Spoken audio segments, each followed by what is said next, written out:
Pour bien comprendre comment se pose le problème aux États-Unis, il faut avoir à l'esprit que la législation sur l'avortement dépend des États fédérés et non de l'État fédéral. Et le schéma classique de nombreuses questions juridiques est alors de savoir si telle loi d'un État est conforme aux principes constitutionnels de la fédération.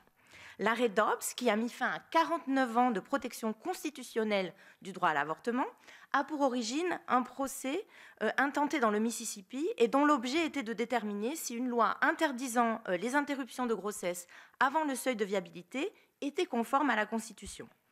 Et l'affaire s'inscrivait dans une stratégie relativement nouvelle de la part des mouvements anti-avortement de proposer des lois clairement contraires à la jurisprudence en vigueur afin de remettre en cause le droit à l'avortement.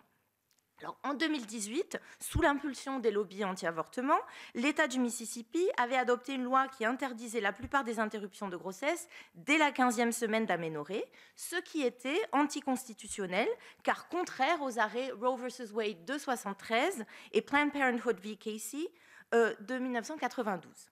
Contre toute attente, la Cour ne se contenta pas de modifier le cadre constitutionnel, mais opta pour un renversement total de jurisprudence, un fait qui est très rare aux États-Unis, où la continuité du droit est un principe essentiel.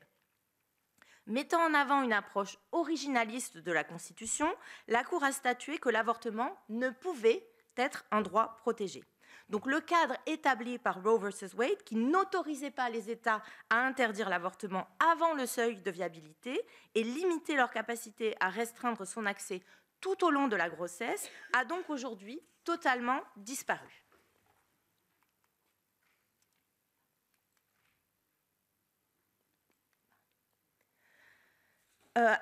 La question de l'avortement a par conséquent été renvoyée aux seuls États fédérés qui sont maintenant libres de le protéger, de l'interdire et de le réglementer à leur guise.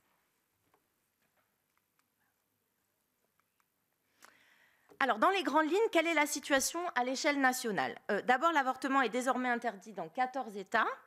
7 États ont établi une limite gestationnelle qui va de 4 semaines de grossesse en Géorgie ou en Caroline du Sud à 16 semaines de grossesse dans l'Utah. Ensuite, dans 5 États, la situation est actuellement incertaine, en majorité parce que des lois adoptées ont été suspendues temporairement par un juge. Et enfin, en réaction à l'arrêt Dobbs, 20 États plus le district de Columbie, c'est-à-dire Washington, D.C., ont établi de nouvelles protections législatives ou constitutionnelles pour le droit à l'avortement.